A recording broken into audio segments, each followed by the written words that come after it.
Hello dear students, welcome to our chemistry class. So in today's chemistry class, we are going to discuss one of the new topic, that is about band theory. So in this band theory, we are going to discuss difference between conductor and insulator and also difference between conductor and semiconductor. So first of all, before we go for the differences, we must know what is conductor, what is insulator and what is semiconductor, right? So we already know that what is conductor. So conductor is nothing but a substance which allows a current to completely to pass through that is called as a conductor. So insulator is exactly opposite. So a substance which will not allow a current to pass through it, that is called as an insulator.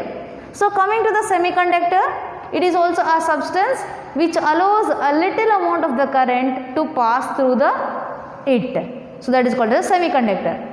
So first of all, we knew now what is conductor, semiconductor and insulator. So now we will go with the differences between conductor and insulator in a band theory. So this is one of the long answer, that is a 4-mark question for your board exam. So coming to the conductor, so in conductor we have two bands.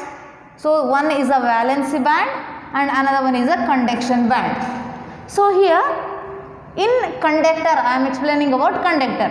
In conductor, the valence band is partially filled and the conduction band is not filled. So it is an empty band.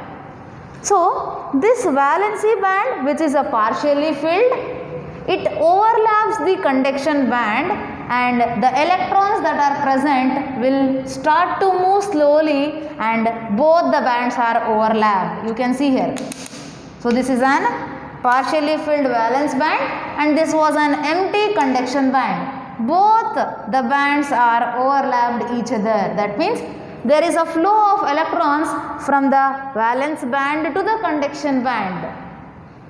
Okay, so that when they are connected to an electrical field, as there is a movement of electrons from valence band to the conduction band, so there is a pass of current through that substances.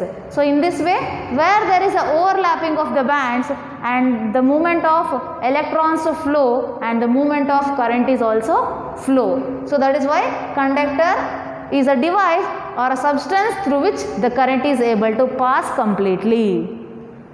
So this is about the conductor, right? So coming to the insulator. So as I already told, in an insulator the current is not able to pass through that, right? So here this is a valence band which is fully filled, that is filled completely, and this is a conduction band which is completely empty. So it is an empty band in insulator, right?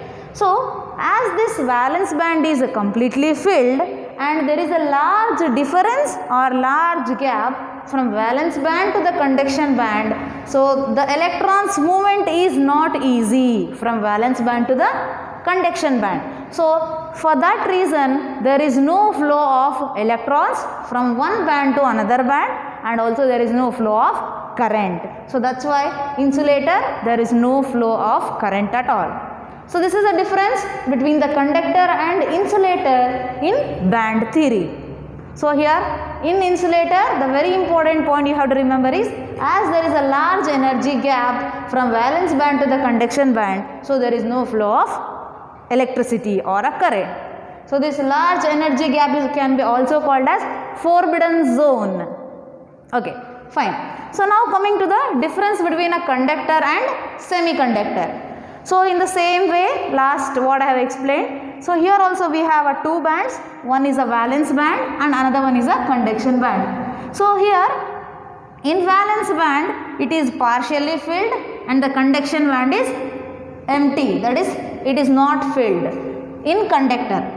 So as this is half filled and this is empty, both will overlap each other. That means the movement of electrons takes place from valence band to the conduction band in conductor. So they are overlapped here and there is a easy flow of electricity.